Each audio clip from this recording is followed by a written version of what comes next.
में आ सकती है, इस पर नजर डालेंगे। लेकिन इंडिया डेली लाइव को मिली जानकारी के मुताबिक बीजेपी की तो अलग तैयारी चल रही है। करीब करीब 150 से 160 सीटों पर उम्मीदवारों की घोषणा जनवरी में हो जाएगी। लेकिन इंडिया गठबंधन में अभी सीट शेयरिंग को लेकर ही मामला फंसा हुआ है। राज्यवार अगर देखें तो तस्वीर खुद ब खुद साफ हो जाती है। शुरुआत करते हैं उत्तर प्रदेश से। उत्तर प्रदेश लेकर आइए जल्दी से। उत्तर प्रदेश की स्थिति क्या है? उत्तर प्रदेश में एसपी कांग्रेस को 8 सीटें दे सकती है, टोटल 80 सीटें हैं। तो क्या इस पर मानेगी कांग्रेस पार्टी? कांग्रेस ज्यादा सीटों की मांग कर रही है। बीएसपी का गठबंधन पर रुख अभी तक साफ नहीं है। मायावती को बीएसपी ये कह रही है कि पीएम फेस घोषित करे तभी जाकर वो गठबंधन का हिस्सा बन सकती है। तो ऐसे में उत्तर प्रदेश में मामला फंसा हुआ है। अब आपको लिए चलते हैं हाल के मध्य प्रदेश के, जहां पर विधानसभा चुनाव अभी हुए थे। वहां पर कांग्रेस और एसपी के बीच सीट शेयरिंग को लेकर मामला फंसा हुआ था और विधानसभा चुनाव में काफी तनाव था। वैसे यूपी में 2017 में एसपी कांग्रेस से 7 चुनाव लड़ा था, लेकिन वो एनडीए के सामने धराशायी हो गए थे। और 2019 के लोकसभा चुनाव में एसपी ने बीएसपी के साथ मिलकर चुनाव लड़ा, लेकिन इससे भी कुछ हासिल नहीं हुआ। 2024 में सीट शेयरिंग का मुद्दा इसलिए भी अहम हो जाता है क्योंकि सभी विपक्षी एक साथ मिलकर एनडीए के खिलाफ लड़ना तो चाहते हैं, लेकिन अपना हिस्सा कोई छोड़ने को तैयार ही नहीं है। क्योंकि हर कोई जानता है कि जिसकी जितनी हिस्सेदारी होगी, जिसके पास जितनी सीटें होंगी, जो जितनी सीटें निकालेगा, उसका दावा उतना मजबूत होगा। कांग्रेस इस फॉर्मूले की चर्चा पहले कर चुकी है। अब आपको एक नक्शा दिखाते हैं। सबसे पहले महाराष्ट्र और तमिलनाडु और बिहार को ले लीजिए। जल्दी से मैप लेकर आइए, वो नक्शा जिसमें कि आपके लिए पिक्चर बहुत हद तक क्लियर हो जाएगी। पहले तस्वीर महाराष्ट्र, तमिलनाडु और बिहार की, ये 3 स्टेट। उसके बाद पंजाब, दिल्ली और उत्तर प्रदेश। यानी पहले यहां कांग्रेस का गठबंधन चल रहा था बिहार, महाराष्ट्र और तमिलनाडु में। अब पश्चिम बंगाल, पंजाब, दिल्ली और यूपी, इन राज्यों को भी देख लीजिए। कांग्रेस को यहां नई सीट शेयरिंग करनी है और दिल्ली और पंजाब के लिए तो साफ साफ कह दिया है आम आदमी पार्टी ने कि वो सारी सीटों पर चुनाव लड़ने वाली है। इन 7 राज्यों को ले ले तो 269 सीटें इनमें आती हैं, यानी करीब करीब लोकसभा की आधी सीटें। ऐसे में लोकसभा के चुनाव को 5 महीने से भी कम का वक्त बचा हुआ है और विपक्षी गठबंधन अभी तक सीट शेयरिंग के मामले पर ही उलझा हुआ है। लेकिन कांग्रेस के कद्दावर नेता राहुल गांधी ने मणिपुर से मुंबई तक, पूर्व से पश्चिम तक भारत न्याय यात्रा की शुरुआत की घोषणा कर दी है। जब 14 जनवरी को सूर्य का उत्तरायण होगा, देश मकर संक्रांति मना रहा होगा, तब राहुल एक और नई यात्रा पर निकलेंगे। राहुल गांधी की इस यात्रा का अपडेट जल्दी से आपको दे देते हैं। यात्रा 6200 किलोमीटर की होने वाली है। 14 राज्यों से होकर यात्रा गुजरेगी। कुल 67 दिनों तक यात्रा चलेगी। राहुल 85 शहरों को इसमें कवर करेंगे, जिसमें 14 राज्यों की 355 सीटें आती हैं।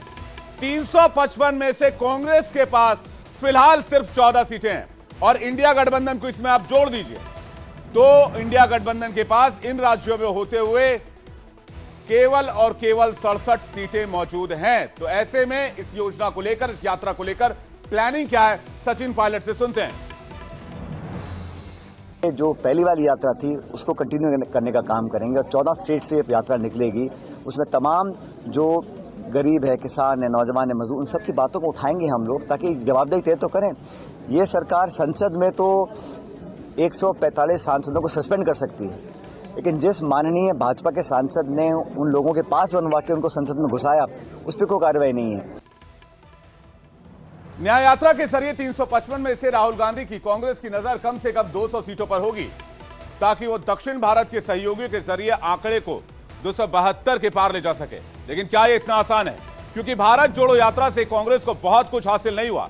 7 सितंबर 2022 से भारत जोड़ो यात्रा की शुरुआत हुई। मोहब्बत की दुकान राहुल गांधी ने खोली थी, जिसका समापन 30 जनवरी 2023 को हुआ। यात्रा के शुरू होने से लेकर अब तक 12 राज्यों में विधानसभा चुनाव हुए, जिनमें से केवल कर्नाटक, हिमाचल प्रदेश और तेलंगाना में ही कांग्रेस की सरकार बन पाई है। राहुल की नई न्याय यात्रा की घोषणा के बाद से बीजेपी ने भी सवाल पूछने शुरू कर दिए हैं। अनुराग ठाकुर और गिरिराज सिंह क्या कह रहे हैं, आपको सुनवाते हैं। न्याय देने का काम नरेंद्र मोदी जी ने किया, लेकिन ये परिवार और पार्टी तो ऐसी है जिन्होंने गरीबी हटाओ का नारा तो दिया, 60 साल तक गरीबी में धकेलने का काम किया। जब वो भारत यात्रा खत्म किए थे तो सारे चुनाव में हार गए थे। अब न्याय यात्रा पर निकलेंगे तो कौन सा तीर मार लेंगे।